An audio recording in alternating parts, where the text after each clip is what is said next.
Hey guys, Rob here with McDojo Life. Today's McDojo News comes to you all the way from China, where a fire at a martial arts studio killed several people and injured several more. Let's check out the story. A fire tore through a martial arts training center at 3 a.m. Friday morning, June 25th. The incident happened at the Zhenzing Martial Arts Center in the Henan province of China. At the time of the fire, the school was boarding 34 students on the premises who were between the ages of 7 to 16 years old that stayed on the second floor of the facility, according to government officials. The fire killed 18 people and injured 16 others. It is unclear what caused the fire. The wounded, 4 of whom had severe injuries, were rushed to a local hospital, where an unnamed doctor told local media that they were doing everything they could to save them. Parents interviewed by the news agency Reuters said they were not given any information, nor were they allowed to see their children yet. At Zhenzing, the kids would study and practice martial arts in the day and live there at night. I don't know what caused the fire. My kid is 9 years old, but I know nothing about his current situation. We can't see him or visit him, said the father of a boy who survived. Another parent said that it's extremely lucky that my son escaped from the fire, but I don't know anything specific. All information is being blocked. Neither Zhenzing or its founder, Chen Lin, answered calls seeking comment. The person in charge of the martial arts center has been arrested, according to a brief statement from the local government.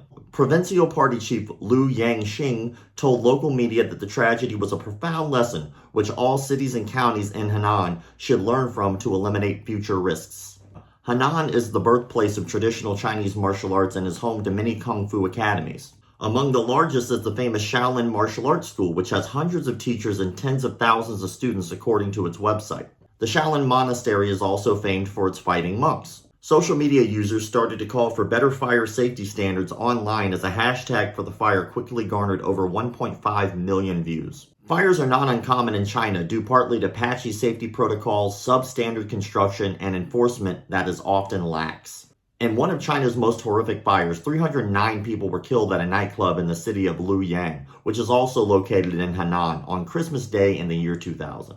So some of you have probably noticed that this story is about 2 weeks old, and if you've ever really paid attention to how I put these stories together, I actually piece most of my stories together from several different news sources in order to provide you the best information that I can. The reason that I'm doing this story, which is 2 weeks old, is because there wasn't a lot of coverage from it. I don't know if you guys have ever heard, but there's something called the Great Firewall of China, where not a ton of information really comes out from China, especially when it comes to tragedies like these. I want people to start rethinking the way we look at McDojos. A lot of people, when they look at McDojos, only think about a belt factory, somebody who's just asking for a ton of money and they're just doing turnovers of belts and people are getting belts really quickly. That's like a drop in the bucket to the real problems and issues that can occur in a fraudulent or poorly run martial arts studio. It's not that uncommon to have live-in students.